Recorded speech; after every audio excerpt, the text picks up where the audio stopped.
चालू से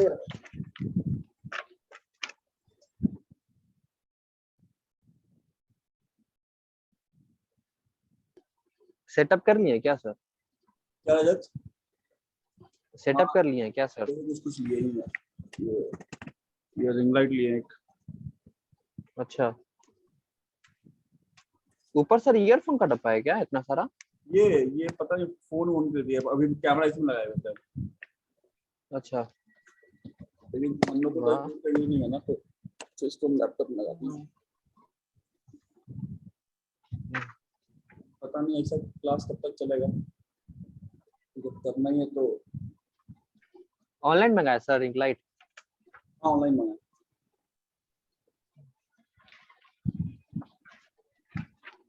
और सब कैसा है? ठीक है सर।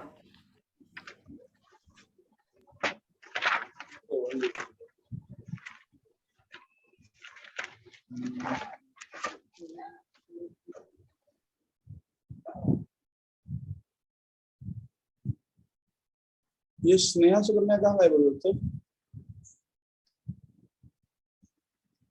सर मेरी दोस्त नहीं है वो लोग, जिसकी है सर उससे पूछिए। क्लास में सब दोस्ती है ना? नहीं पता सर उसके बारे में। सर मेरा बात नहीं होता है, तुम कैसे बताएं? कोई बात नहीं।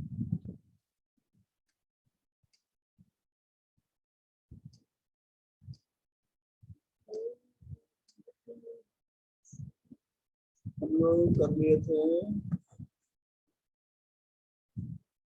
आई थिंक यहाँ तक हो गया था ना, अपॉइंटमेंट कर रहे थे हम लोग ना, ये भी हो गया था। ये हो गया, ये डन था। हाँ सर। चलो ये करना था, subsequent appointment of and reappointment auditor. चलिए जल्दी से एक बार रीडिंग दीजिए, फिर हम समझाते हैं। एक बार रीडिंग दीजिए।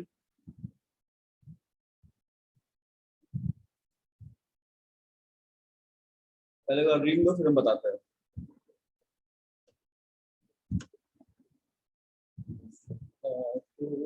दो मिनट आते हैं।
रीडिंग ले लिया, देखो section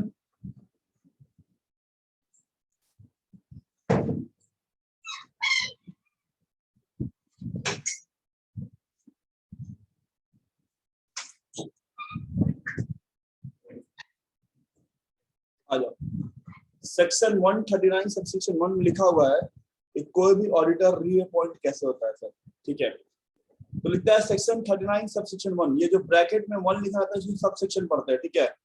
Of the Companies Act 2013 provides that every company shall at the first annual general meeting appoint an individual firm as an auditor who shall hold office for the conclusion till of its 6th annual general meeting and thereafter till the conclusion of every 6th meeting, ठीक है।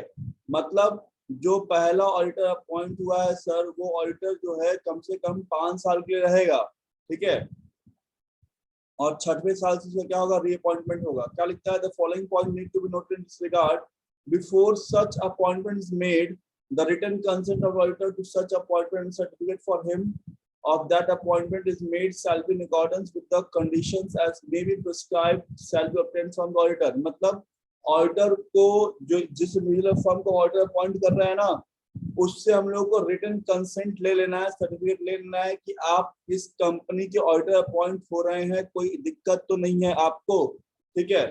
दूसरा एक और certificate आएगा जिसमें लिखा रहेगा कि जो सेक्शन 141 में बातें लिखी हुई हैं उनमें से आप किसी भी काम में इंगेज नहीं है कंपनी के, मतलब ना ही आप कंपनी के अंडर ऑडिटर रहे हैं, ना ही आप कंपनी में क्या बोलते हैं कोई ऐसा पोस्ट होल्ड करते हैं, ना आप कंपनी का बुक्स ऑफ अकाउंट बनाते हैं, ठीक है। आप किसी भी उस काम से रिलेटेड नहीं हो सर, ठीक है। तीसरा बात क्या बोलता है, द कंपनी जो है जैसे ही उसको ऑडिटर अपॉइंट करेगी उसके 15 दिन के अंदर अंदर रजिस्ट्रार को नोटिस भेज देगी कि हाँ ये आदमी मेरे कंपनी का ऑडिटर अपॉइंट हुआ है, डन। अब बात करते हैं रीअपॉइंटमेंट कैसे होता है सर।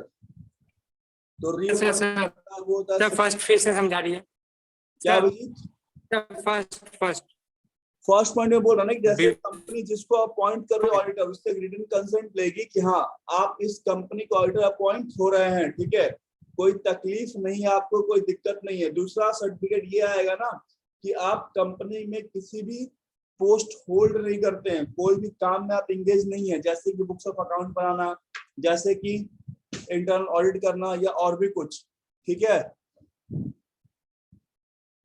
अब देखो क्या बोलता है, as per section 139 section 5 in the case of government company और कंपनी ओन्ड और कंट्रोल डायरेक्टली बाय गवर्नमेंट, वही बात लिखा हुआ है, ठीक है। The CAG that is Comptroller and Auditor General of India in respect of financial year appoint an auditor duly qualified to appoint auditor Companies Act within a period of 180 days from the commencement of the financial year, ठीक है। मतलब auditor कब appoint होगा sir, तो जैसे ही financial start होता है उससे 180 दिन के अंदर अंदर जो controller auditor general of India है वो एक ऑडिटर अपॉइंट कर देगा। अगर नहीं करेगा तो फिर 30 दिन के अंदर कौन करेगा, बोर्ड मेंबर्स, और वही फिल करते तो वहां 60 दिन के अंदर कौन करेगा बताओ, कंपनी मीटिंग वाला ईजीएम बुला के, मीटिंग मेंबर। हाँ ध्यान सुन लो, फिर से रिपीट कर रहे हैं कि जिस दिन कंपनी अपना बिजनेस कमेंस किया, ठीक है, उससे 180 दिन के अंदर कैग मतलब comptroller auditor general of India appoint करेगा सर, ठीक है। अगर वो फेल करता है तो फिर कौन करेगा sir, board of directors 30 days के अंदर, और अगर बोर्ड ऑफ डायरेक्टर फेल कर जाते हैं तो कौन करेगा, कंपनी के members by calling an extra ordinary journal meeting जिसको हम बोलते हैं ईजीएम, डन। कोई दिक्कत, नो सर। चलो इसको रीडिंग दो सर। हाँ बोलो। सर अगर अगर कोई कंपनी का शेयर लिया हुआ है तो वो भी ऑडिटर बन सकता है कि नहीं? नहीं, नो ब्रो, क्योंकि कंपनी में आपका स्टेक है, ठीक है। अगर स्टेक है या सब कोई भी सब्सटेंशियल इंटरेस्ट है, ठीक है, तो आप ऑडिटर नहीं बन सकते। हाँ अगर तुम्हारा कोई रिलेटिव है तो उसको 1 लाख तक का सिक्योरिटीज का अलाउड है कि अगर वो कंपनी का 1 लाख तक का शेयर खरीदा है तब वो ऑडिटर बन सकता है रिलेटिव के केस में। चलिए सेक्शन 139 सेक्शन 5 को पढ़िए क्या बोलता है सर।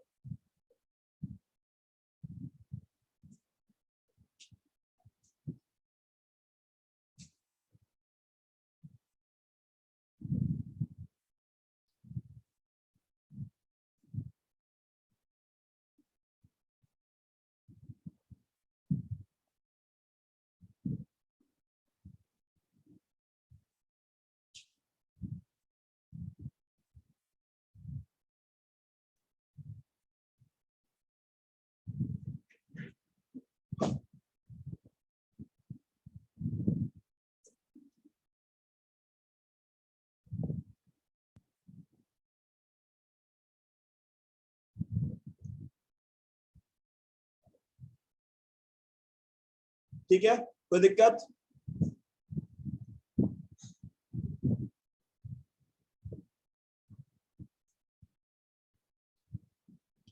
अब नेक्स्ट टॉपिक है फिलिंग ऑफ कैजुअल वैकेंसी। ठीक है, मतलब अगर किसी ऑडिटर का टेन्योर पूरा हो जा रहा है तो अब उसके जगह जो दूसरा ऑडिटर अपॉइंट होगा वो कैसे होगा सर? तो क्या लिखता है, इन the case of a company other than company whose accounts are subject to audited by auditor appointed by Comptroller and Auditor General of India be filled by the board of directors within 30 days।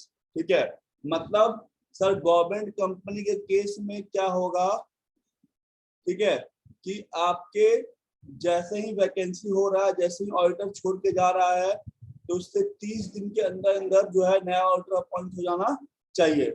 If such casual vacancy is a result of resignation of auditor, such appointments shall also be approved by a company at general meeting, convened within 3 months of recommendation of board, and shall hold office till the conclusion of next annual general meeting। मतलब क्या हुआ कि मान लो हम रजत को auditor appoint किए थे, ठीक है, और रजत बीच में ही ऑफिस छोड़ के जा रहा है, काम पूरा नहीं किया, ठीक है, तो उससे 30 दिन के अंदर अंदर हमको उत्सव को या किसी नए ऑडिटर को अपॉइंट कर लेना है। ठीक, और उसका जो मतलब रेजोल्यूशन पास होना चाहिए वो 3 मंथ के अंदर कंपनी में रेजोल्यूशन पास होना चाहिए कि उत्सव जो है नया ऑडिटर है। और वो कब तक होल्ड करेगा पोजीशन, जब तक कि कंपनी का नेक्स्ट एजीएम ना हो जाए। ठीक है, मान लो कि अगर रजत जो है वो जुलाई में छोड़ के जाता है सर, ठीक है, 1 जुलाई को वो छोड़ के चला गया, तो मतलब 1 अगस्त के पहले हमको उत्सव को ऑडिटर अपॉइंट करना पड़ेगा। ठीक है, और वहां से 3 मंथ के अंदर हमको रेजोल्यूशन पास करना पड़ेगा कंपनी में, ठीक है, कि ऑडिटर जो है वो अब उत्सव है। ठीक, और वो उत्सव कब तक होल्ड करेगा ऑफिस, तो सर जब तक कि कंपनी का फाइनेंशियल ईयर क्लोज नहीं होगा, मतलब 31 मार्च तक। क्लियर है बात? Yes sir. और दूसरा केस बोलता है कि अगर कंप्ट्रोलर जनरल ऑफ इंडिया नहीं फिल कर पाता 30 डेज के अंदर तो बोर्ड ऑफ डायरेक्टर्स करेंगे। चलिए पढ़िए इसको, दो पैराग्राफ पढ़ो, पॉइंट 1 पॉइंट 2। और कोई दिक्कत हो तो पूछो।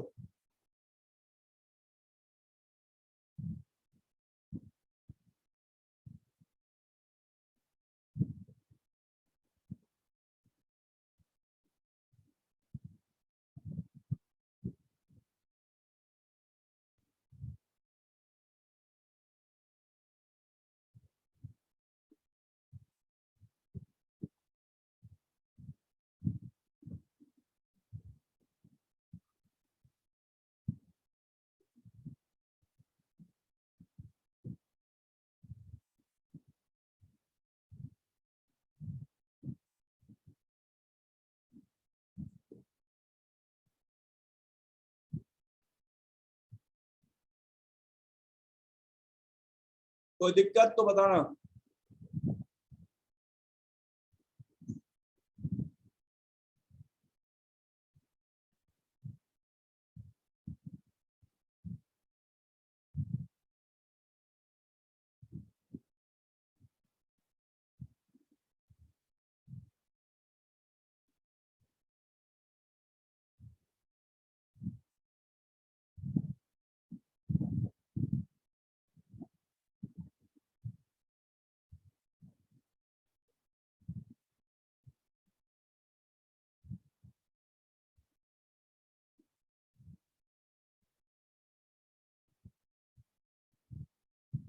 नीचे फ्लो चार्ट देख लेना, वही चीज है।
Done sir.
अभी तक आ रहा है, चलो ये हो गया, आ जाओ।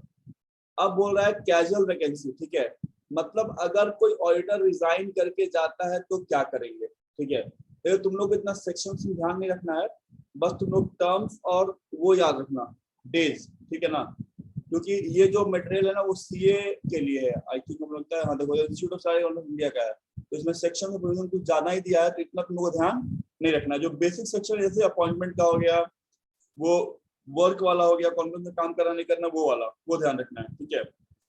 अब देखो क्या बोलता है, कैजुअल वैकेंसी बाय रेजिग्नेशन, मतलब अगर कोई ऑडिटर रिजाइन कर दे रहा है अपने टर्म से पहले, तो पता है कि एक ऑडिटर कितने कितने कितने ईयर के लिए अपॉइंट होगा, जल्दी बताओ, कम से कम कितना साल? 20 साल। या हाँ 1 ईयर, जब तक इसका काम रहेगा उस टाइम तक अपॉइंट रहेगा। 5 और क्या? साल, इसका बाद भाग जाएगा। 5 हाँ। साल, और उसके बाद क्या होगा, री अपॉइंट होगा, ओ, ठीक है। और मैक्सिमम वो 20 साल के लिए हो सकता है, बट एक टर्म में कितने साल के लिए होगा, 5 साल के लिए होगा, फिर उसको री अपॉइंट करना पड़ेगा, ठीक है। तो क्या लिखता है, उत्सव है ना क्लास में, उत्सव, प्रिया, रोहित, आशुतोष, यस सर हैं। यस सर यस है। सर। तो कैमरा ऑन कर दो अपना अपना, कभी कोई डाउट होता है। सर हम टी शर्ट नहीं पहन जाने देंगे। हाँ जल्दी आ। हाँ, आशुतोष, राजवी, आकाश, हाँ,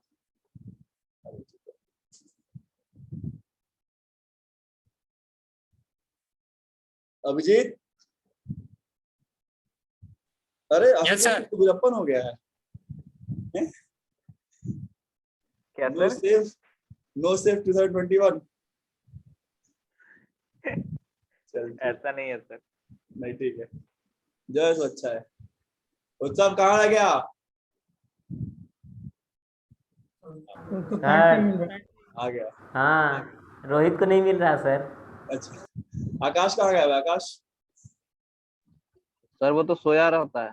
तो रहता है ना, उनको लगे रहा है। आकाश, आज नहीं रहा तुमको पता नहीं। यस सर जागे हुए हैं। जल्दी कैमरा पे आ पहले, आकाश अभी पी रहा है एक सर। Minute sir. हाँ, जल्दी कैमरा पे आ, नहीं तो आज आकाश पता लेके एनर्जी एनर्जी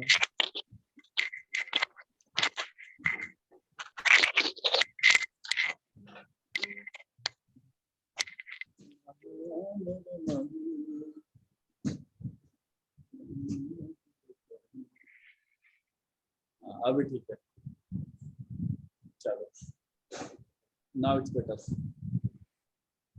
तो आ जाओ, क्या बोल रहा है, कैजुअल वैकेंसी बाय रेजिग्नेशन, कि अगर कोई ऑर्डर रिजाइन कर दे रहा है, ठीक है, अपने टाइम से पहले, तो क्या होगा सर। तो लिखता है as per section 140 subsection 2 of the act. कौन सा एक्ट, कौन सा एक्ट,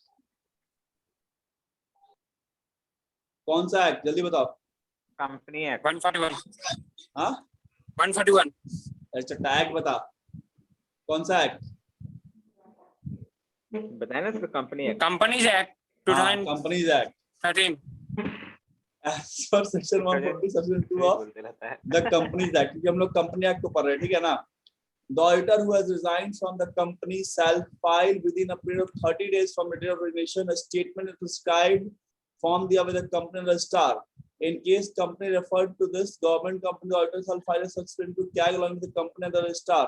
ठीक है, अब बात ध्यान सुनना कि अगर आप किसी गवर्नमेंट कंपनी के ऑडिटर हैं सर और आप रिजाइन कर दिए हैं तो रजिस्ट्रेशन से 30 दिन के अंदर अंदर आपको ये रजिस्ट्रार को, मतलब जहां पे वो कंपनी रजिस्टर्ड हुआ वहां, और कंप्यूटर ऑडिटर जनरल इंडिया को बताना होगा कि अब आप उस कंपनी का ऑडिटर नहीं रहे, यू हैव रिजाइन। ठीक है ना, क्योंकि सर गवर्नमेंट के पास अपडेटेड इंफॉर्मेशन होना चाहिए। और कई केस में होता है कि मतलब आपके वहां के लोकल न्यूज़पेपर में आपको ये बताना होगा कि now you have resign from the post of auditor. ठीक है, कि आपने उस कंपनी के ऑडिटर के पोस्ट से रिजाइन कर दिया है।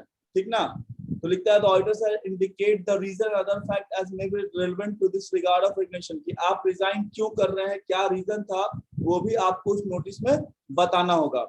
इन केस ऑफ फेल्यूर, ध्यान से पढ़ना, the auditor shall be liable to penalty of 50,000 rupees और the remuneration of the auditor whichever is less in case of continuing failure with the further penalty of 500 rupees for each day, and the first doing such failure continues subject to maximum 5 lakh rupees। मतलब अगर आप resign दे दिए हैं और आपने proper authority को नहीं बताया है with written notice with given reason, तो आप पे 50,000 का जुर्माना हो सकता है सर। ठीक है, या आपका जो सैलरी है उतना का जुर्माना होगा। मान लो उत्सव को ऑर्डर अपॉइंट किया, उत्सव का सैलरी है 20,000, तो उत्सव को लगेगा 20,000। लेकिन अगर वो 30 डेज क्रॉस कर जाता है, ध्यान रखना कि 30 दिन के अंदर में नहीं बता पाएगा, उस दिन के बाद से जब तक वो नहीं बताएगा हर दिन 500 ऐड होता जाएगा। और मैक्सिमम पेनल्टी कितना है सर, 5 लाख रुपीस, कि 5 लाख तक का आपको जुर्माना देना पड़ सकता है। ठीक है, तो ये था आपका कैजुअल वैकेंसी बाय रेजिग्नेशन। मतलब अगर आप रिजाइन भी कर रहे हैं तो आपको प्रॉपर चैनल के थ्रू अपने रजिस्ट्रार को, अपने कैग को बता कर रिजाइन करना है कि आप क्यों रिजाइन कर रहे हैं। जैसे हम लोग जहाँ काम करते हैं, ठीक है, वहाँ क्या होता है कि आपको रिजाइन करना है तो आपको 1 मंथ का नोटिस पीरियड देना होता है सर। ऐसा इसलिए होता है कि ताकि आपके जगह पे जो ऑर्गेनाइजेशन है किसी और को खोज सके। ठीक है, ऑर्गेनाइजेशन तैयार हो जाएगी, चलो ये आदमी छोड़ के जा रहा है। अगर आप तुरंत छोड़ के जाएगा तो आपका एडवांस मनी जो होता है वो सीज कर दिया जाता है। ठीक है, कोई दिक्कत? चलिए ये केस स्टडी को पढ़ लीजिए जल्दी से।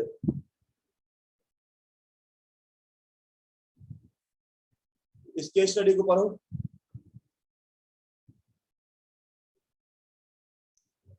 रजत बहुत बॉडी दिखा रहा है, हमको भी दिखाने का मन कर रहा है, बार बार तो अपना बाइसेप्स दिखा रहा है।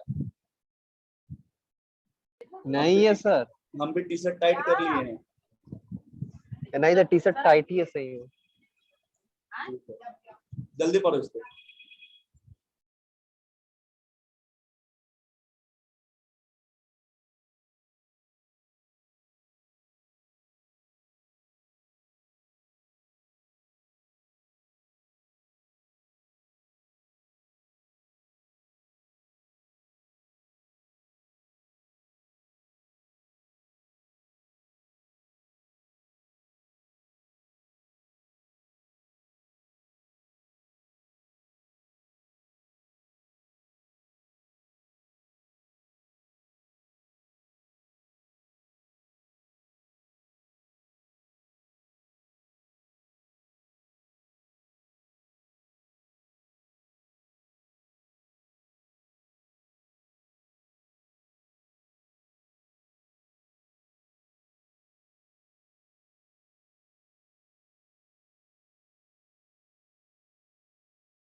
सर अगर नोटिस दे के जाएंगे तब भी फाइन लगेगा?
Done sir